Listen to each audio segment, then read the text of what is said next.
We're two brothers and sisters. Welcome back to Haiku. And I do it for hip hop. You should know by now. So in November 2018, Stogie gets summoned to Sway in the Morning, the legendary Sway in the Morning, and dude goes there and he drops the dopest freestyle to ever come from this side of the equator. Both sides of the equator, if no one is actually contesting it. So yeah, he went there, man. I mean, the verse was very, it was very compact, it was detailed, very well thought out, like any other verse you'd basically expect from Stogie T. And speaking of which, I'm actually thinking of doing a few other reactions coming from the Freestyle Friday edition that he did. I think it was just when, the whole COVID thing started off. And then he just wanted to inspire a lot of South African rappers, to put their pen to paper. So I want to do a few reactions on some of those freestyles from other artists that I feel, because of the lyricism in them, they basically deserve to, yeah, to get a few reactions. But yeah, I don't want to waste a lot of time with this one. So let's just get straight into it and hear what Stogie T cooked on Sway in the Morning. Man, you could be teaching lectures at a university if you like to, man, just on the history of music and hip hop in South Africa and beyond. And one of the things you said that stood out to me, man, it's a difference between that and being an MC. And there's rules to being an MC. Of course. And when you step into the valley of the hyenas, the only rules you have, Stogie T, is you got to bring bars. Yeah. Okay. Stogie T, South Africa's finest. Sway in the morning, honey and pain. There ain't a French bottle, we ain't pop a fresh article, we ain't caught. Ben's top that we ain't dropped, the dress model, we ain't knocked. So there ain't okay, let's just Africa's finest. Sway in the morning, honey and pain. There ain't a French bottle, we ain't pop a French bottle we ain't popped. That's champagne, definitely. Fresh article, we ain't caught. Fresh article we ain't copped. We're basically talking about, the Source magazine. We're talking Vibe magazine, Hype magazine, Double XL. Basically all the articles or the newspapers that deal specifically with hip hop. Ben's top that we ain't dropped, the dress model, we ain't knocked. Ben's top that we ain't dropped, that's convertibles. And a model that we ain't rocked, So your faves, the celebrities, he's been through it. And that's basically what he's saying. Festival, we ain't rock, destined to beat us hot to the best of my knowledge. Rest of the marriage, that's saying a lot, but if Festival, we ain't rocked. We're destined to be this hot to the best of my knowledge with the rest of the Mavericks. So the Mavericks are basically the guys that he came up with during that era of the golden age of South African hip hop. So we're talking about Proverb, we're talking about Zabs, Squatter Camp, Amu, Selvin. So he's basically saying, they're destined to be this hot with the, from the best of his knowledge with the rest of the Mavericks. The Mavericks are those guys that he basically came up with that he considers to be legends in this thing. we ain't rock, destined to beat us hot to the best of my knowledge. Rest of the marriage, that's saying a lot, but if you taking stock and you don't save a spot for the forsaken lot from the bacon heart, land of the slavers dark. If you're taking stock and you don't save a spot for the forsaken lot from the baking hot land where the slave is stalked. That's your prerogative. That's your prerogative. So he's telling you that if you're not taking stock, meaning to take stock, it's basically to assess. He's saying if you're not going to assess the fact that we're from the baking hot land, which is Africa, where the slave is stalked, right? So if you're not willing to acknowledge the fact that we are where we are right now because we are basically the forsaken lot where the slavers docked their ships in order to take slaves, right? Then that's your prerogative. He's saying then you are privileged for you to not make that assessment before you judge us and take stock of the fact that this is the history that we come from, right? But now he also uses the word take stock as in when the slavers came with their ships, they took stock of black people, right? And they saved a spot for them on their ships for when they go back to Europe. So he says, when you take, if you're not taking stock of the fact that My knowledge, rest of the marriage, that's saying a lot. But if you taking stock and you don't save a spot for the forsaken lot, from the vacant heart, land of the slaver's dog. yeah, and you don't save a spot for the forsaken lot. So the forsaken lot that was basically taken, to be slaves. But his use of the word forsaken, I think he could be referring to the movie also. I think there's a movie that came out in 2015, I think, if I'm not mistaken, about a guy who was actually a criminal, and then he went back home in the Old West. And then when he got home, he found that there was a group of terrorists who were actually stealing land from people and not paying for it, right?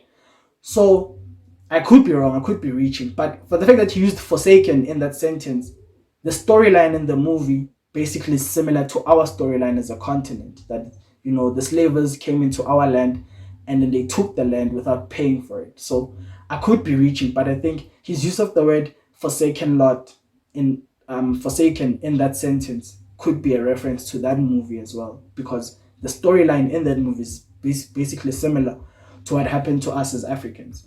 And you don't save a spot for the forsaken lot, from the vacant heart, land of the slaver's dog. That's your prerogative, we polar opposites. I'm from that continent of poverty and long walk accomplishments. That's your prerogative. We are polar opposites. I'm from the continent of poverty and long walk accomplishments. So the use of the word we're polar opposites, it basically means, in a literal sense, Africa, we're closer to the southern pole. The slavers came from closer to the North Pole. So we were polar opposites in that sense. But also, we're polar opposites.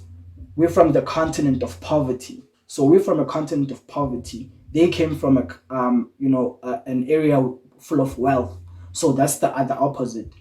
So he says, polar opposites. We're from the continent of poverty and long walk accomplishments. So long walk accomplishments obviously refers to, the whole long walk to freedom by Mandela. So he's saying we had to take a long walk to freedom. We had to fight for our freedom. But then they always had theirs. So that's another opposite as well. So starting that sentence by saying we're polar opposites, and then going on to actually say the kind of opposites between us and them, that's very smart actually. We polar opposites. I'm from that continent of poverty and long walk accomplishments, where former heroes give birth to spoiled, rotten kids. The opulent meet the poor, cleaning their offices. Where they give birth. The opposites. I'm from that continent of poverty and long walk accomplishments, where former heroes give birth to spoiled, rotten kids. The opulent meet the poor, cleaning their offices. Yeah, we all know about former heroes giving birth to spoiled, rotten kids.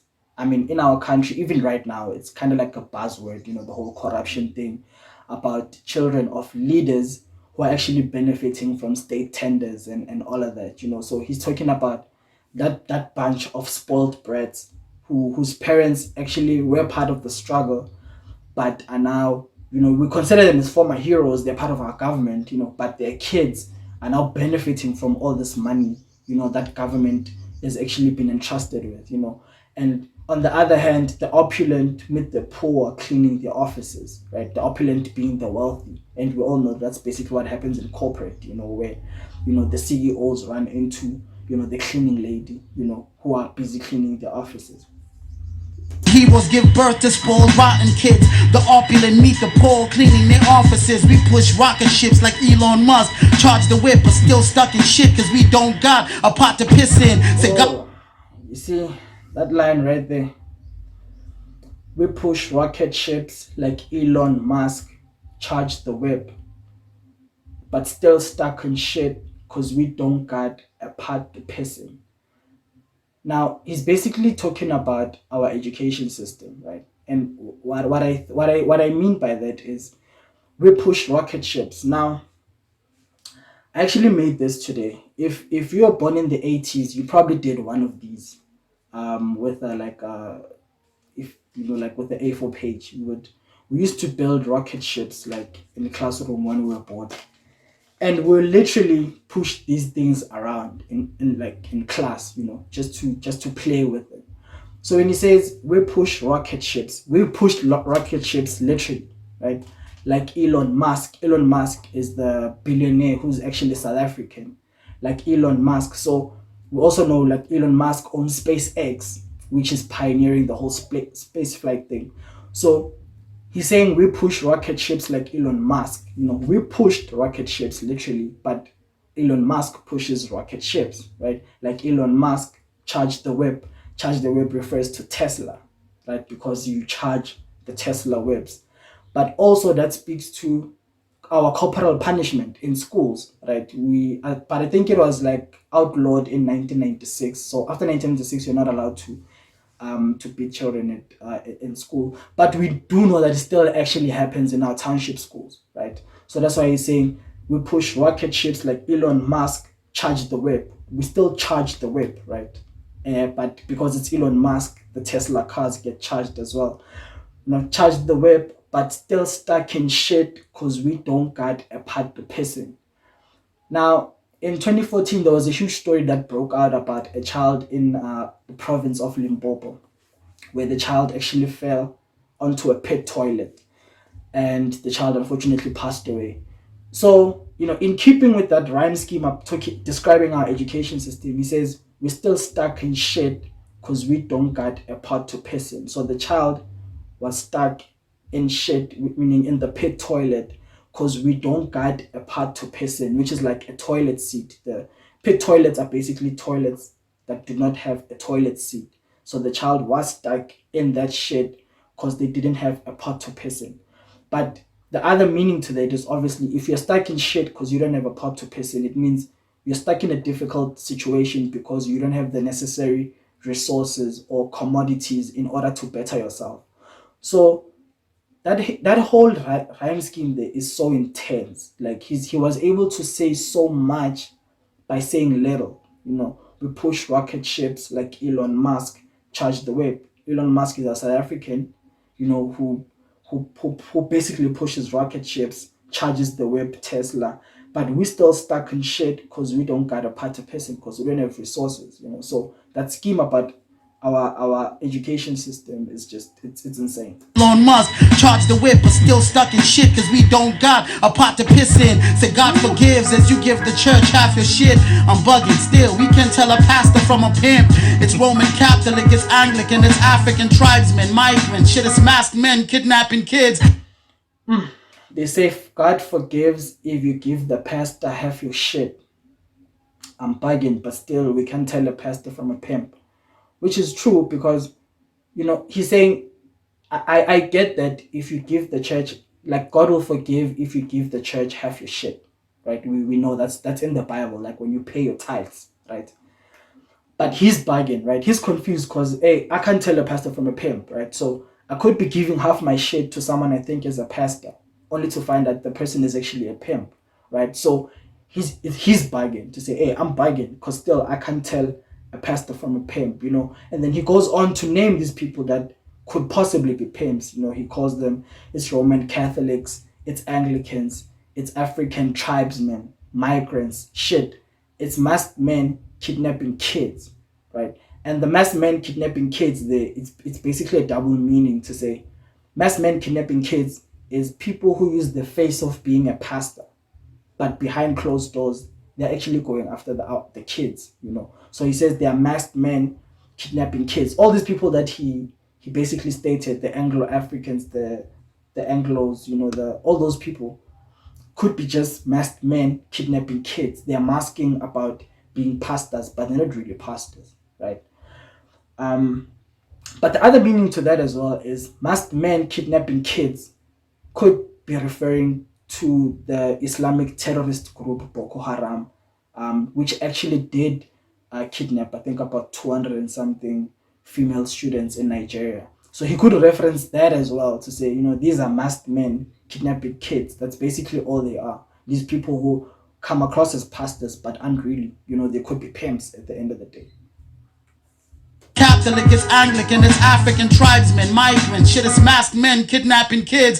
I say South Africa, you think Trevor, I think Nelson, it's half apparent you getting mixed messages. Hey, I say Nigeria, you think fella, I think Delta, it's past and present, blurry as an impressionist way. I say South Africa, you think Trevor, which is Trevor Noah, right? I think Nelson, it's half apparent you're getting mixed messages. Now, Trevor, people associate Trevor is basically entertainment. So he's saying when you think about South Africa, you think Trevor, you think it's entertainment. He thinks Nelson, who is basically about struggle and oppression and the poverty of black people. So there's that contrast right there to say the world sees South Africa, they think Trevor Noah, right? But also his use of the word, it's half apparent you're getting mixed messages. Half apparent will refer to Trevor Noah because half his parent is a black Xhosa woman, the other half is actually a white Swissman, right? So it's half apparent you're getting mixed messages, and Trevor Noah is mixed, because he's half white and half black. So his use of that scheme there is very clever to say he's doing the contrast of how people see South Africa and how South Africa actually is with Trevor Noah. Because with Trevor Noah, you see half and then you see white, right? So he's doing a nice contrast there of, you think South Africa and you think Trevor, which is basically entertainment, right? But he thinks about Nelson, which is the struggle and the oppression of black people, right? And then he says, I say Nigeria, you think Fela, which is Fela Kuti, who happens to be the multi-jazz instrumentalist from Nigeria, who also represents entertainment, right? When people think Nigeria, they think the music, they think entertainment, they think the movies, right? But he says he thinks Delta, which is the Delta state in Nigeria, which basically is where the heart of the economy was basically rooted, right? Oil and agriculture, right? That's basically what, gave birth to Nigeria being one of the countries with the largest economies in Africa. It was basically of the Delta state, right? But people, when they think Nigeria, they basically think though Mr. Ibu or what, like that guy with them. I don't watch those movies, but basically people think entertainment when they think Nigeria. But he thinks about the Delta state, which played such a huge role in building up the economy of Nigeria. You think fella, I think Delta, it's past and present, blurry as an impressionist way. Oh yeah, he says he thinks Delta, it's past and present, blurry as an impressionist, right? So which is basically the history of Nigeria, where we know that it was a country that was rich in all those resources and oil and that whole industrial development. But then between then and now, we really don't know what happened to Nigeria, right? So it's very blurry there, especially with the British who came and they colonized the area, and the Portuguese also started the slave trade there. So so basically the history, the history and the present of Nigeria is very blurry right now because we don't actually know who's in charge of what there. We don't know what's going on in the country there. So he's saying it's past and it's present. It's now very blurry as an impressionist, right? And an impressionist is someone who does paintings that are very blurry. So it's intense. It's intense. He's really getting into the bones of it. Think fella, I think Delta, it's past and present, blurry as an impressionist way. I put your certified hyenas in elephant graves. I'm punching way above the ceiling, you said as the grade. So I put your certified hyenas in elephant graves, right? So all the MCs who come to Sway in the morning to do their freestyles are called hyenas, right? So do me saying, hey, I'm putting all those hyenas in elephant graves. But elephant graves is actually a reference to Lion King, where I think Simba and his girlfriend went into, they went into the elephant graves. They told them not to go there, but he went there, and then he came across some hyenas who chased them, but Mufasa ended up saving them. So if you watch Lion King, you know that whole scene. So he's saying he's basically putting all the hyenas that are coming on Sway into elephant graves, meaning he's burying them, right? Like, but using the whole Lion King reference there. So that's actually dope. Certified hyenas and elephant graves. I'm punching way above the ceiling, you said is the grade. This is the red letter day. Show them how a vet is made. Last time somebody skipped this file, David blamed. This is the red letter day. So a red letter day is like an important day, right? It's an important day where he shows them how a vet is made, which is a veteran. So he's here trying to show them this is how a veteran is made. And the last time someone spit this fire, David Blaine, and David Blaine, is the American illusionist who one of his tricks, has to do with spitting flame and stuff like that. So that's actually a dope play there. Letter day, show them how a vet is made. Last time somebody skipped this file, David blamed. These ready-made superstars with tattoos and scars. And you think they can save face with a few bars? They lukewarm. So these ready-made superstars with tattoos and scars, and you think you can save face with a few bars. So the ready-made superstars is basically talking mostly about this new age rapper thing. Rappers with tattoos and scars. They think they can save face with a few bars, meaning they think they can, like, to save face is basically to avoid embarrassment. They think they can save embarrassment by spitting a few bars, to prove that they're real when they literally just came up. They don't know anything. They just have tattoos on their scars, right? But now there also other meaning to that. He's saying all these ready-made superstars with tattoos and scars, they think they can save their face with a few bars, meaning bars of soap, right? Like if you're South African, the green bar, So they think they can save you think if you've got tattoos on your face, you can save your face by using a soap bar to wash your face. You can't save face using a few bars, right? So that use of the double meaning of bars is in lines and bars is in bar soap. And then after that he says they're lukewarm, to show that he's trying to, to say I'm talking about the bars as in lyrics bars, but also the soap bars, they're lukewarm, they're not even hot, basically, so that's crazy. Tattoos and scars, and you think they can save face with a few bars? They lukewarm. I'm in true form, 38 like Jordan in Utah, killing them with the flu shot. 38 like Jordan in Utah, killing them with the flu shot. Now, if you watch basketball, you'll know about the historic Michael Jordan game where he scored 38 points. They were playing in Utah, and he scored 38 points against the opposition to win the match, and he had flu when he was playing that game. So he scored 38 in Utah and he killed them while he had flu. So Stogie is comparing Michael Jordan to himself to say when he went on the show, he also turned 38. Right, Stogie T. So he's 38 also, killing them with the flu shot. Now in hip hop, a flu shot basically means that you're sick. You're spitting sick bars, basically. So, that direct comparison to Michael Jordan scoring 38 points, to kill the opposition. He's also 38, Stogie coming onto the show, and it's just, it's insane. I'm in true form, 38 like Jordan in Utah, killing them with the flu shot. Struce God, that means trust me, I'm nutty as RuPaul, but I wear out a pussy like King Jaffe in New York. Struce God, that means like I am not lying. I am telling the truth right now. Struce God, I'm in true form. No, that's not.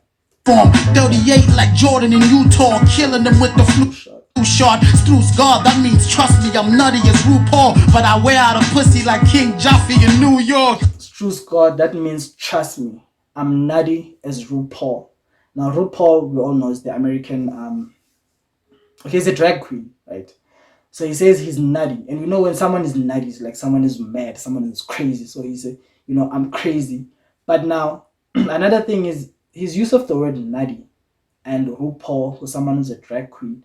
There's also another sexual connotation there, but we're not going to get into that one. I don't want my channel to be cancelled, but we know the other meaning he means when he says he's nutty, like RuPaul, right? There's a sexual connotation there, but we're not going to get into it.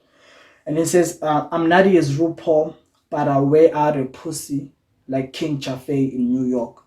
So King Jaffe in the movie Coming to America with Eddie Murphy, King Jaffe is basically Eddie Murphy's father in the movie. And when he went to fetch Eddie Murphy, he came wearing a lion's skin on his shoulders, right? Like where, so he was wearing a lion, which a lion is a cat pussy. So he says he wears out a pussy like King Jaffe in New York, meaning wear out a pussy, but to wear out a pussy, to wear it out. So he's using that play there to say he wears out a pussy, but the actual pussy, like King Jaffe in New York. Means trust me, I'm nutty as RuPaul, but I wear out a pussy like King Jaffe in New York. What could you do, bro? When I promise you all the smoke, I am so Calvin, bro. This is Snoop Dogg. What could you do, bro? Cause when I promise you all the smoke, I am so Calvin, bro. This is Snoop Dogg. So when someone promises you smoke, it means they're bringing smoke, they're bringing guns. So he says, when I'm promised to bring you the guns, I am so Calvin Brothers as Snoop Dogg. So Calvin Brothers is Snoop Dogg's real name, and we all know where the Snoop Dogg, there's a lot of smoke, right? There's a lot of smoke, but smoke as well, and we all know it is against the rules to not take a joint from Snoop Dogg. So if Snoop Dogg passes you a joint, there's an obligation for you to smoke that joint, because where's the Snoop, there's smoke, basically. So it's a nice play there to use the word smoke as in the actual smoke that Snoop Dogg smokes, and then smoke as in guns. Bro, when I promise you all the smoke, I am so Calvin, bro. This is Snoop Dogg. This is the diary of a madman who should have been Stan Champ, but I wrote above their heads like Anne Frank. This is the diary of a madman who should have been stamped a champ, but I wrote above their heads like Anne Frank. Now, Anne Frank is a Jewish girl who wrote a book called The Diary of a Young Girl. So you see, he starts the sentence by saying this is a diary of a madman. So he's mimicking The Diary of a Young Girl by Anne Frank, right? So Anne Frank wrote a book when Germany actually invaded the Netherlands. I think, yeah, she was like in a building, and then she was at the top, like in the attic, busy writing the book called The Diary of a Young Girl. So she wrote the book while she was above. And when the Nazis, the military, invaded Netherlands and they were looking for Jews, and she was Jewish as well.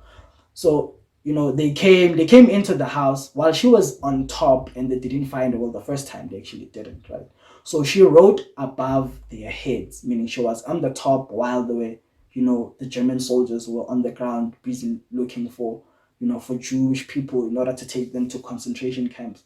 So Stogie is likening himself to say, he's writing the diary of a madman who should have been stamped a champ, but he wrote above their heads like Anne Frank, right? But in his situation, he's talking about he wrote above their heads, meaning all the lines that he writes, the rhymes that he writes, fly above people's heads, which in hip-hop sense means when people don't get it, they don't get what he's saying. So he's likening himself to Anne Frank, who also wrote a whole entire book, stashing in the attic while, everyone was busy looking for them basically on the ground, A madman who should have been Stan Champ, but I wrote above their heads like Anne Frank. Fam, I'm a giant amongst ants, like the tyrant from Baghdad who's saying I can't hang on camera.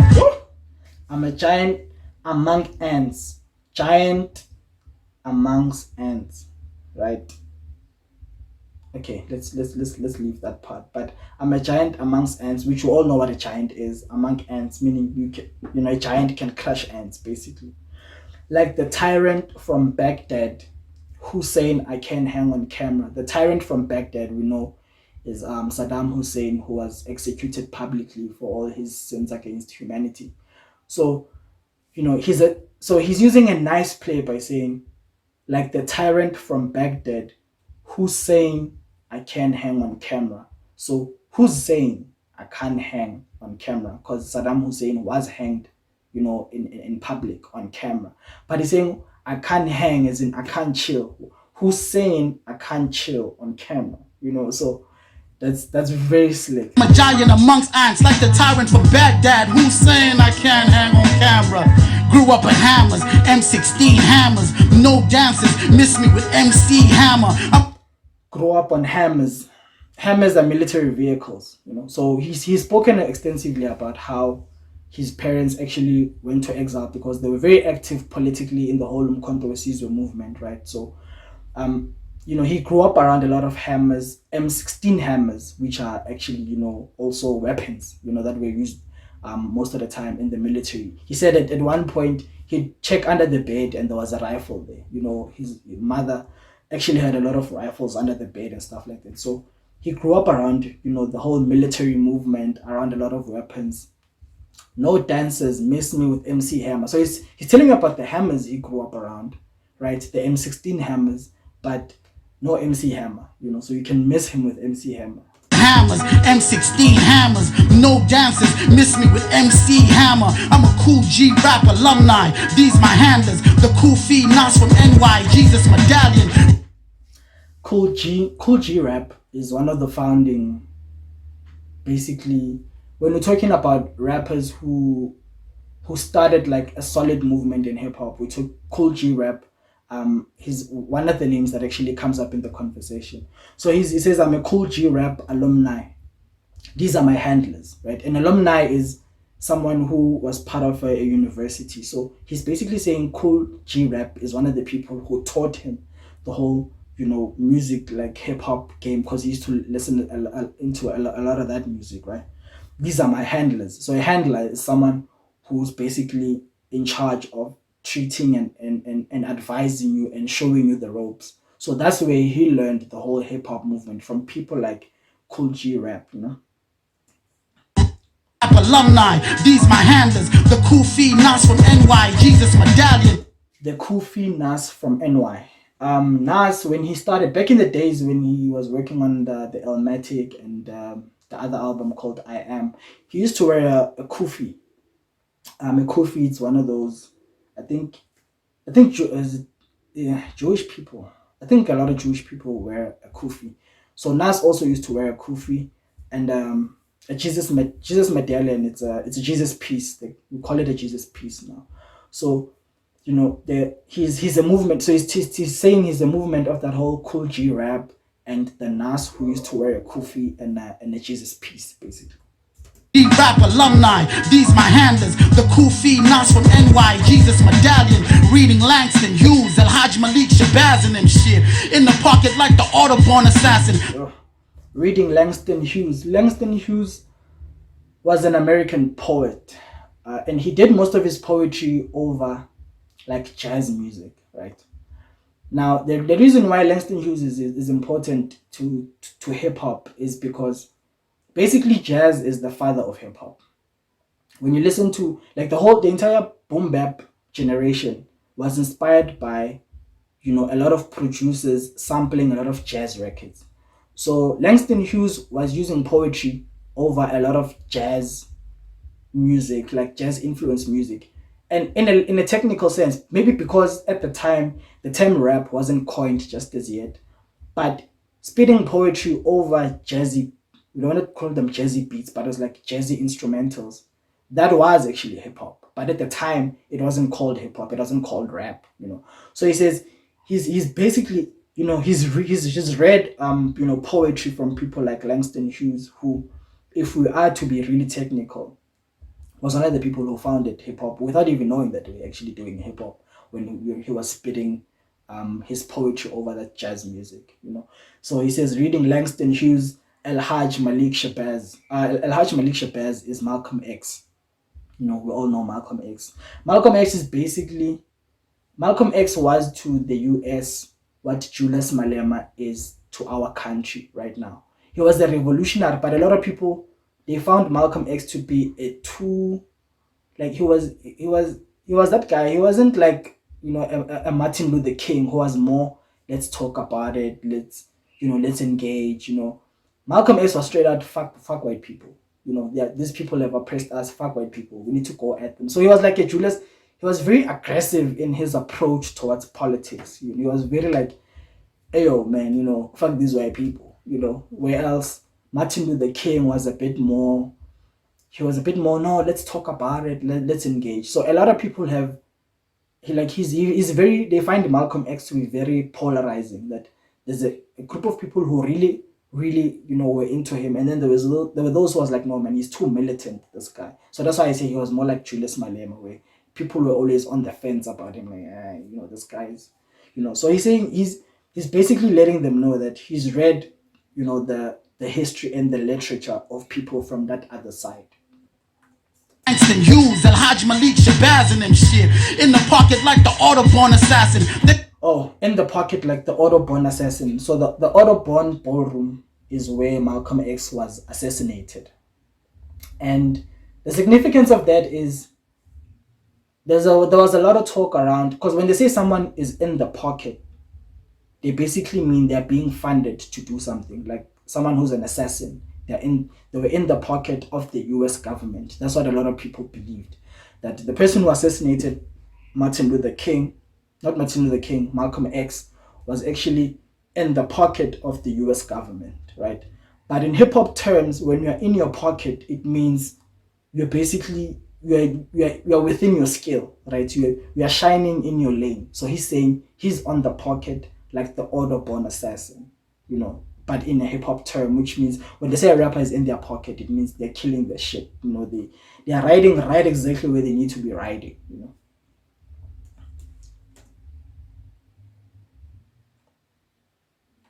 Photograph an African prototype of a starving kid, but not show you the royal blue Aston Martin whip. It's complicated. Woo! And fuck vibranium, educate them. We got ghettos too, and they orange juice concentrated. I need to go back. Type of a starving kid, but not show you the royal blue Aston Martin whip. It's exactly. They're gonna photograph an African prototype of a starving kid, but not show you the royal blue Aston Martin whip, which is what they do. When they're showing Africa to Americans, it's always a child who's starving, but they'll never show you the royal blue Aston Martin whip, which is the wealthy part of Africa, right? Because we do have wealthy people in Africa, and even though how they got their wealth is very questionable, with the whole entire corruption around government, but the bottom line is there are two aspects to the country. Yes, there is poverty, but there's actually a lot of wealth on the other side as well. Complicated. Woo! And fuck vibranium, educate them. We got ghettos too, and they orange juice concentrated. Fuck vibranium, let's educate them. We've got ghettos too, and they're orange juice concentrated. Now we know the whole vibranium thing. Is it vibranium? In the movie The Black Panther, which I've never watched actually. So the depiction of Africa in the Black Panther and the whole thing about vibranium, it's all fiction basically, right? That's why he's saying fuck vibranium. Let's educate them. We've got ghettos too. If they really wanted to do a movie about Africa and the ghetto, the places that we live in, we've got ghettos too, right? And they're orange juice concentrated, right? So our orange juice, basically, we all know is Oros. You have to know. Every third house in the ghetto should have Oros. So that's our orange. So it's orange juice concentrated. And we know that Oros is very concentrated. But the use of the word concentrated also means that there's a lot of people in a small space at any particular time. So that's why he says we've got ghettos too, and they are orange juice concentrated. So they are like concentrated the same way that Oros is, which is our orange juice, basically. And fuck vibranium, educate them. We got ghettos too, and they orange juice concentrated. But Bo Brady said be measured in your actions. Give them honey and pain, happiness and the anguish. Now, the only thing I know about Bo Brady is that he was one of the soapies. I don't know whether it's Days of Our Lives or Bold and the Beautiful, but one of the two. So it says Bo Brady said to be measured in your actions. Now, I don't know, because I never used to watch that stuff. So, yeah, I trust Stogie that Bo Brady said be measured in your actions. Give them honey and pain, happiness and the anguish. So, Honey and Pain is one of Stogie T's albums. And there he was really just trying to basically portray the whole thing of, as a conscious rapper, it doesn't mean that his life is all entirely conscious, right? So there's aspects of him where he speaks deeply about the politics of the country and the history, but the other parts where he speaks about girls and smoking cigars, which is his favorite thing to do, popping champagne. So that's what Honey and Pain is to say, he encompasses all. He's not one particular thing. He encompasses the good and the bad at the same time. Like when Tony got shit in your actions, give him honey and pain, happiness and the anguish. Like when Tony got the flooded rolling and we called it hope. Now I wanna know which Tony actually inspired Stogie, because there's two Tonys that I can think of when he says, let's go back. Pain, happiness and the anguish. Like when Tony got the flooded rolling and we called it hope. Oh yeah, when Tony got the flooded rolly and we called it hope. So I'm not sure which Tony he's talking about. He could be talking about Tony Robbins, who's the famous life coach and author, who basically said that, you know, he basically realized that he was successful once he bought a Rolex, right? Once he got a flooded Rolex. That's how he defined where he would say he's at a level where he's successful. So Stogie could be referring to that, you know, to say when Tony finally got that Rolex that he wanted, and then Stogie basically called it hope, to say that's what he needs to aspire to as well, you know. Or it could be the Tony from The Sopranos, right? We know there's a Tony in The Sopranos, who's that mafia guy, you know, running the streets. But at the same time, his relationship with his family kind of painted that picture of not all crime bosses, you know, are like horrible people. They're humans, you know. So a lot of people actually like Tony. And Tony, from the first episode, I think, he also always had the flooded role on him. So I'm not sure which of the two Tonys Stogie is actually referring to here when he says, when Tony got the flooded rolly and we called it hope. To say, did he get hope from the Tony who's a gangster, who showed that thing that even bad people have some good in them? Or the Tony who said he was basically hustling to a point where the time he got a Rolex, that's where he could comfortably say now he is successful. So I'm not sure which Tony actually inspired Stogie here. Pain, happiness and the anguish. Like when Tony got the flooded rolling and we called it hope. For all the times the Pope had my folks against the ropes. For all the times he drove a shorty out to Mary Stopes. And all the ones we almost broke but still be calling hoes. Those lines, man, they, yeah, let's drove a shorty out to Mary Stopes. And all the ones we almost broke but still be calling hoes. All the honeys that we drove out to Mary Stopes. So Mary Stopes is basically a clinic here in South Africa where a lot of people go there for abortion, among other things, right? There are other things they do there, but mainly a lot of girls go there for abortions, right? So all the shorties we drove out to Mary Stopes, and all the ones were almost broke but still be calling hoes, which is true. You know, we see it a lot in the township where a lot of guys will see a girl and say, no, she's beautiful and she's nice and she looks fresh, you know, and then they'll all want the girl. And then after they get the girl, then they call her a hoe, to say, but we're the ones who almost broke these girls, but then we turn around and we call them hoes. So if all of us could have looked from a distance and say, yo, this girl is cute, and just leave it at that, then she wouldn't have become a hoe. So we are basically the ones who see these shorties and you're like, yo, they're dope. We all want to get it. We all want to get there. But then when we come back from there, we still call them hoes, which is very hypocritical, you know. He drove a shorty out to Mary Stopes. And all the ones we almost broke but still be calling hoes. They fall for men who end up teaching them the rope a dope. These the broken homes we from. So the same girls, they end up falling for men who end up teaching them the rope a dope. These are the broken homes we from. So the rope a dope is it's a technique in boxing where basically a player will go into the corner and they'll cover themselves up, right? So that the opponent comes into the corner and then they start punching to a point where they basically run out of energy. So the rope-a-dope is when you're standing there by the corner on a boxing ring and you're just allowing your opponent to punch you so that they basically run out of strength. So he's saying those same girls end up with guys who teach them the rope-a-dope, meaning guys who actually abuse them physically, where the girl now has to constantly, you know, have to like constantly be defending herself against this guy who's punching her, you know. And these are the broken homes we're from, right? GBV is like almost in every household you can come across. There's some kind of GBV issues going on there, right? hoes. They fall for men who end up teaching them the rope a dope. These the broken homes we form. It ain't sweet like it's marijuana leaf highs like Maradona sniff white. So all that abuse, it ain't sweet like it's marijuana leaf highs, right? Okay, I don't know if marijuana leaf highs are actually sweet. Me and weed have a complicated relationship. But yeah, he says that whole situation of the whole GBV, it ain't sweet like it's marijuana leaf highs or like Maradona sniff white. So Maradona, we know he had a very tumultuous relationship with cocaine, right? So he's saying, oh, that entire situation, man, it ain't sweet, man. It ain't nice, It ain't nice like a marijuana leaf high or like when Maradona sniffs white. Strangled by a short leash, mama like it's marijuana leaf highs like Maradona sniff white. Strangled by a short leash, my mama hold a fist tight. Tell a bigot he can suck and lick a piss pipe. Cause we gon' get that level up and win in this life. Hey, I'm from the real south, not the fried catfish killer Mike. I mean that township, real south.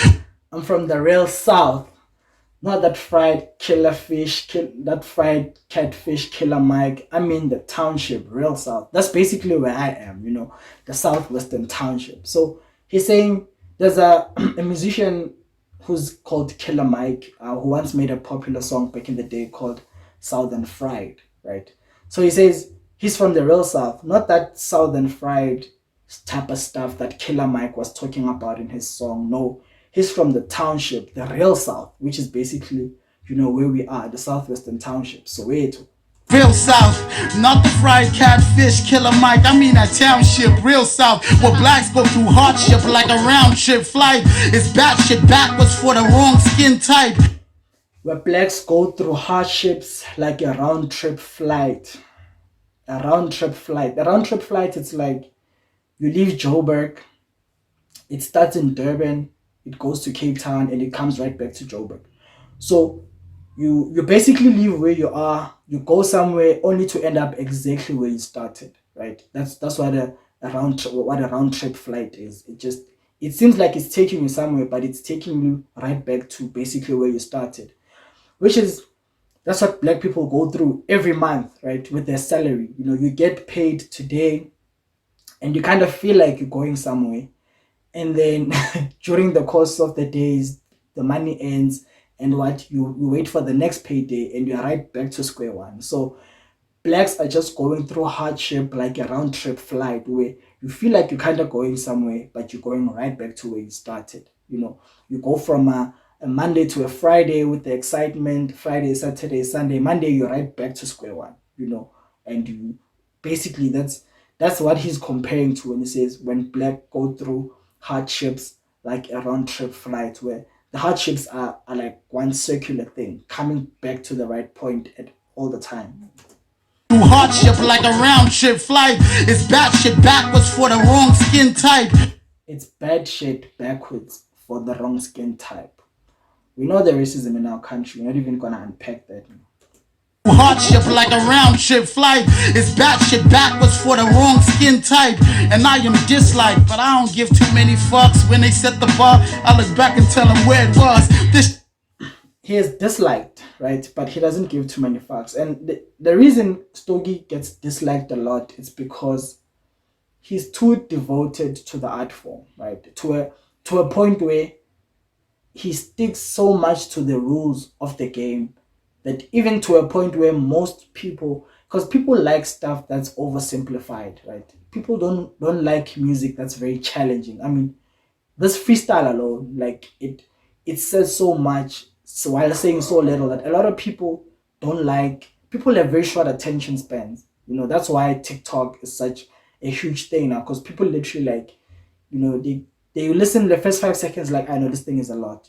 So he says he's disliked because he's one of those people. He still believes in the fundamental rules of being an MC, that you need to have content, right? You need to, the bars, the lines, the referencing. He still sticks by those rules, those firm rules of hip hop that a lot of people actually don't like him, because they're like, yo, this dude is a lot, man.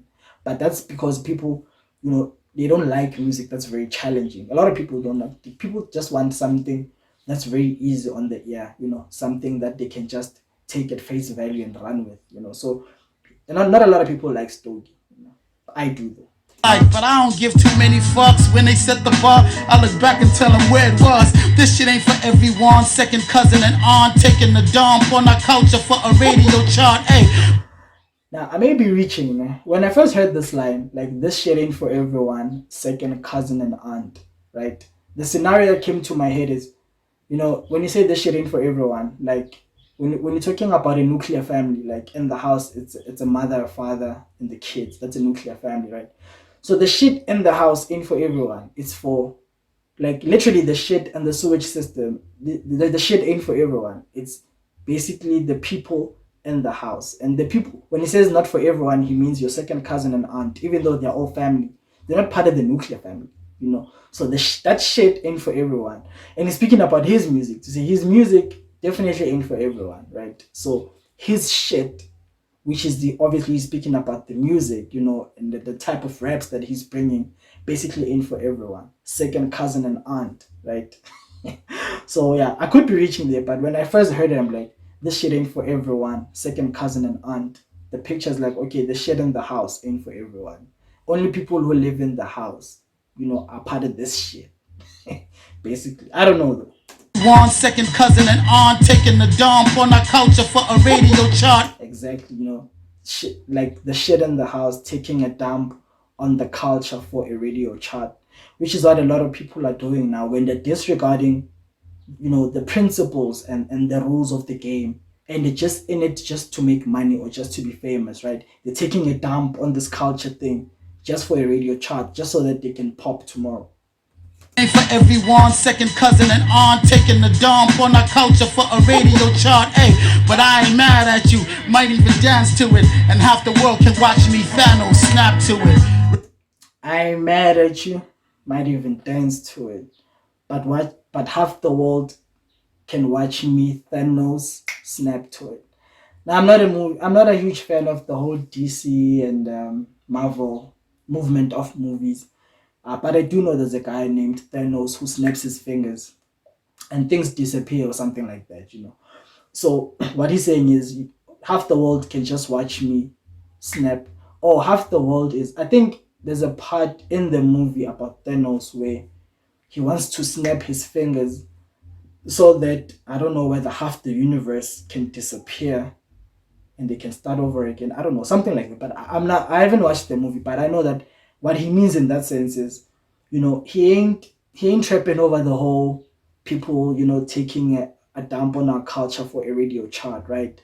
He ain't gonna be mad at you. He might even dance to it, but at the end of the day, he'll probably just snap his finger, and make that whole shit disappear, basically. Rest in peace, Pro Kid. Rest in peace, Double HB. Rest in peace, Villa to Padella. Rest in peace, Ben Sharper, Stogie, fucking T. Oh my God! Oh my God! So there, man, Stogie fucking T. I mean, there's no arguing really. Like, there's only one case, and it's that Stogie T went on Sway and he dropped one of the most technical, most challenging, most compact freestyles of all times, man. And I'll stand on that hill, for anyone who's ready to challenge this. But yeah, I'll also be checking out a lot of other freestyles from other South African rappers, especially from the whole Freestyle Friday edition that Stogie started. Especially the ones that actually have got a lot of lyrics in them.